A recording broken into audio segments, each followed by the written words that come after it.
Do you think hurting a dog is always obvious? Maybe not. Some of the things that hurt a dog most do not look cruel from the outside. No hitting, no starving, no obvious malice. Just ordinary habits, repeated so often that the dog slowly learns that being close to the people they depend on no longer feels as safe or as easy as it should. And maybe that is the hardest part to accept. Most people do not hurt their dogs because they do not love them. They hurt them because they love in the wrong way, correct in the wrong way, touch in the wrong way, or live in a way that never lets the dog fully relax. In this video, we are going to look at 6 everyday things that may be hurting your dog far more than you realize. This video is not here to shame dog owners. It is here to point to a difficult truth. A lot of the harm dogs experience does not come from extreme cruelty. It comes from small interactions that happen every day and slowly build into stress, discomfort, fear, or loss of trust. Through 6 key examples, we will explore when affection becomes pressure, when training becomes fear, when a dog is clearly saying, "I am not okay," and no one listens, when necessary care turns into something they dread, when the emotional tone of the home wears them down, and when a life with too little clarity leaves them with nothing solid to lean on. 1. Affection can still hurt when your dog has no way to step away from it. A lot of people make their dogs uncomfortable for one very human reason. They confuse love with holding on. A tight hug, a face pushed too close, hands wrapped around the body, a hand holding the head in place, repeated kisses, continuous petting after the dog has already started to pull away. From the human side, these moments can look warm, loving, even tender. From the dog's side, they can feel very different, because the real issue is not just touch, it is the loss of choice. When a dog cannot move away, cannot turn the interaction off, and cannot create space, even affection can start to feel like pressure. What looks sweet in a photo can feel trapping in real life. And that matters because dogs do not measure love by how tightly you hold them. They measure safety by whether they can stay soft, relaxed, and free inside the moment. That is why the small signs matter so much. A stiff body, a head turning away, lip licking, avoiding eye contact, going suddenly still, trying to slip out of your arms. These are not always random gestures. Very often, they are the dog's quiet attempt to say, "This is too much for me." And this is where many people hurt their dogs without ever meaning to. They see tolerance and call it affection. They see stillness and call it calm. But sometimes the dog is not enjoying the closeness. Sometimes the dog is simply enduring it. That is the hard truth underneath this kind of love. A dog can be deeply bonded to you and still not want to be hugged, kissed, or held in a way that takes away their choice.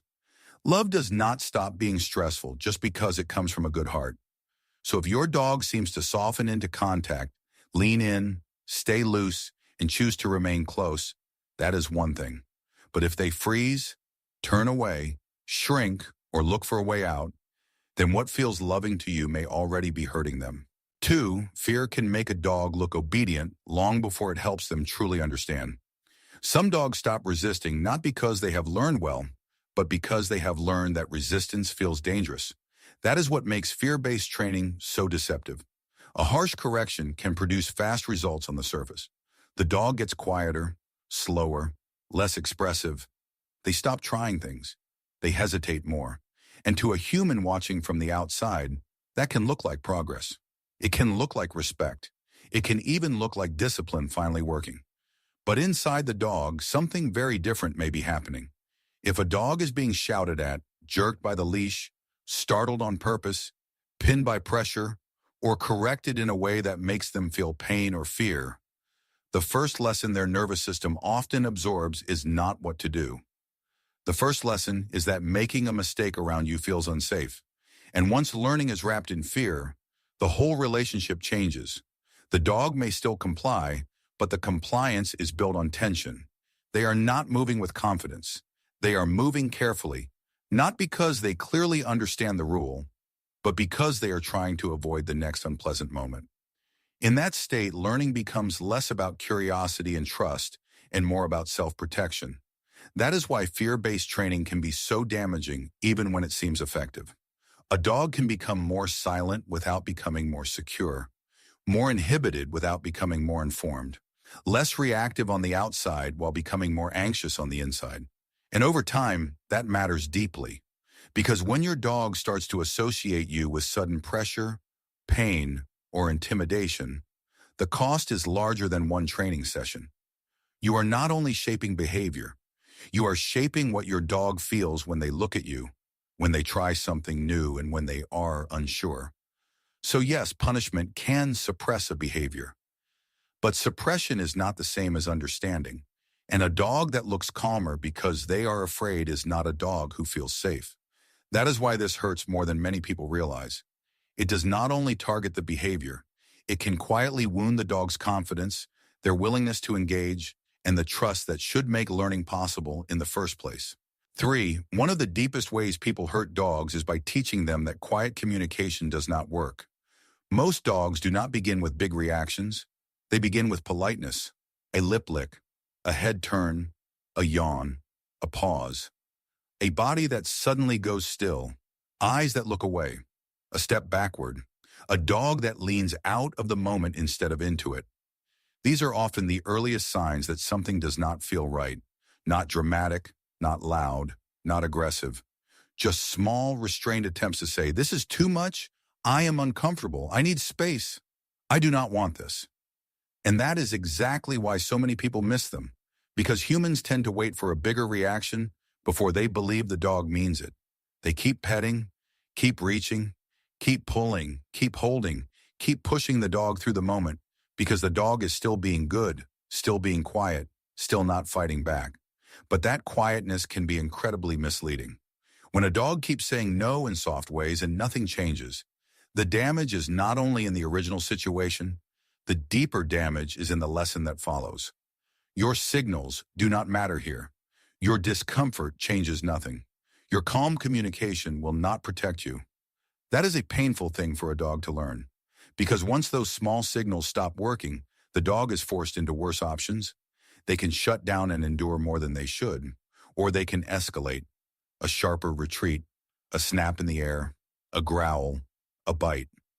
And when that happens, people are often shocked because they think the behavior came out of nowhere. But very often, it did not come out of nowhere at all. It came after many earlier moments when the dog had already tried to be gentle. That is what makes this kind of hurt so deep. It does not just create stress in one moment. It slowly breaks the dog's faith that communication is safe, useful, or worth attempting in a soft way.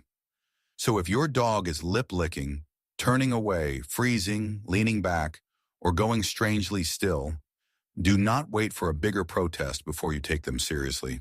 Sometimes the kindest thing you can do is respond while the dog is still whispering. 4. Everyday care can become a source of fear when your dog learns that being touched means being trapped. This kind of hurt looks very different from forced affection. Here, the touch is not meant to say, "I love you." It is meant to do something. Trim the nails, clean the ears, brush the coat, give the medicine, hold the body still, pull the paw closer, lift the chin, restrain the dog long enough to finish the task. And because these routines are often necessary, people stop noticing how frightening they can become when they always happen through control. That is where the damage begins. If every bath means being cornered, if every nail trim means being pinned, if every ear cleaning means being held still while the dog struggles, the dog does not only start to dislike the procedure itself, they can begin to fear the entire sequence around it. The hand reaching toward them, the towel coming out, the sound of the nail clippers, the movement of being guided into position, even the room where it usually happens. That is why this kind of hurt can spread so far beyond the original task. A dog who has learned that care always arrives with restraint may stiffen before you even touch them. They may run when they see the brush, pull away when you reach for a paw, freeze the moment your hand moves toward their ear. What they are reacting to is not just the action, they are reacting to the memory their body has built around it. And that memory matters, because once necessary care becomes linked with helplessness, the dog is no longer only dealing with discomfort. They are dealing with anticipation. They are bracing before anything has even happened. They are learning that human hands do not always mean comfort. Sometimes they mean loss of control. That is what makes this so painful for the relationship. The very things meant to keep your dog healthy can start to damage their sense of safety if those things always arrive through force. So yes, your dog may need grooming, medication, cleaning, and handling. But if those routines always feel like something being done to them instead of something they are helped through, the emotional cost can become much larger than people realize. Sometimes the hurt is not in the necessity of the care. It is in the way the care is delivered. 5. Sometimes what hurts your dog is not one bad moment, but the emotional weather of the home. Not every kind of harm arrives as a single event. Sometimes it builds slowly, almost invisibly, through the atmosphere your dog lives inside every day. A sharp tone that comes too easily, footsteps that always sound rushed, movements that carry tension, a leash held tighter when you are tired, irritation that lingers in your body even when you are trying to stay quiet, a house that is never fully calm, only briefly less chaotic. Dogs do not need to understand the story behind your stress to be affected by it. They do not need to know why you are overwhelmed, frustrated, or emotionally drained. They only need to live near a nervous system that rarely settles. And over time, that matters. Because dogs are constantly reading rhythm, tone, pressure, pace, and emotional shifts. They notice when touch becomes rougher, when your voice becomes shorter, when your body moves with less patience, when the room feels heavy before anything has even happened. What looks minor to you may become part of the emotional climate they are breathing in every day. That is why this kind of hurt is so easy to overlook. There is no single shocking scene to point to, no obvious moment where everything went wrong, just a long stretch of life in which your dog rarely gets to fully exhale, and that can slowly wear them down. Some dogs become more clingy, some become more watchful, some become more reactive, others become quieter and harder to read. But beneath those differences, the deeper issue is often the same. The body has been living too long in an environment that does not feel settled enough to rest inside. This does not mean you have to be calm every second of every day. No one can do that. It means your inner state is not private when you live with a dog. It enters the home through your tone, your timing, your hands, and your pace. And if stress becomes the emotional background of daily life, your dog may start carrying part of that weight with you. So sometimes the thing that hurts a dog is not a harsh correction, a forced procedure, or a single mistake. Sometimes it is the feeling of living too long in a home where the air itself never fully softens. 6. A life that feels too unpredictable can wear a dog down because they are always guessing. Not every dog lives in a home filled with obvious tension. Some live in homes that seem loving, active, even normal on the surface, and still never feel fully settled. The reason is not emotional intensity this time. It is uncertainty. One day the couch is allowed. The next day it brings a scolding. One day jumping up gets laughter. The next day it gets a harsh correction. One day the recall cue is warm and inviting. The next day it comes with frustration already in the voice. The schedule shifts. The rules shift. The reactions shift. And the dog is left trying to figure out which version of the world they are waking up into. That kind of confusion hurts in a quieter way. It does not hit the dog like fear in one sharp moment. It wears them down by keeping them in a constant state of guessing. What is allowed here? What is not? What earns comfort? What brings tension? What version of you will respond this time? And when a dog has to keep solving those questions over and over, real relaxation becomes difficult. Because safety is not only about kindness, it is also about clarity. Dogs do better when life makes sense, when the rules are readable, when the boundaries stay steady, when the signals they receive from you are consistent enough that their body does not have to stay on alert just to keep up. But when everything keeps changing, even an affectionate home can become mentally exhausting. That is why inconsistency can be more damaging than people realize. It does not always look harsh. It can look casual, flexible, spontaneous. But from the dog's point of view, it can feel like the floor keeps shifting under their feet. And that constant guessing has a cost. Some dogs become hesitant, some become pushier because they are trying to test where the line is. Some become anxious because nothing feels fully dependable. Others simply lose confidence because they are never quite sure how to get it right.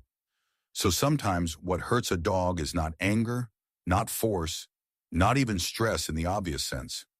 Sometimes it is living too long in a world where the rules, rhythms, and responses never stay clear long enough for trust to settle into them. The hardest truth to accept is this. Most people do not hurt their dogs because they do not care.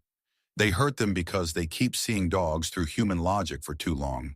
They love in ways that make the dog feel trapped. They teach in ways that make the dog feel afraid. They miss the moment when the dog is trying to speak softly. They turn care into restraint. They let the whole house stay tense. And they forget that for a dog, safety is not built from good intentions alone. It is built from repeated experience. And maybe that is the most important thing to remember. The things that hurt a dog most are not always dramatic. Sometimes they are ordinary, small, familiar, repeated so often that no one thinks to question them anymore. So the next time your dog seems tense, avoidant, unusually quiet, harder to handle, or simply less at ease than they used to be, do not stop at asking what is wrong with my dog. Ask something harder. What am I doing every day that may be making life heavier for them than it needs to be? Because once you begin to ask that question honestly, you do not just change behavior. You change the life your dog has beside you.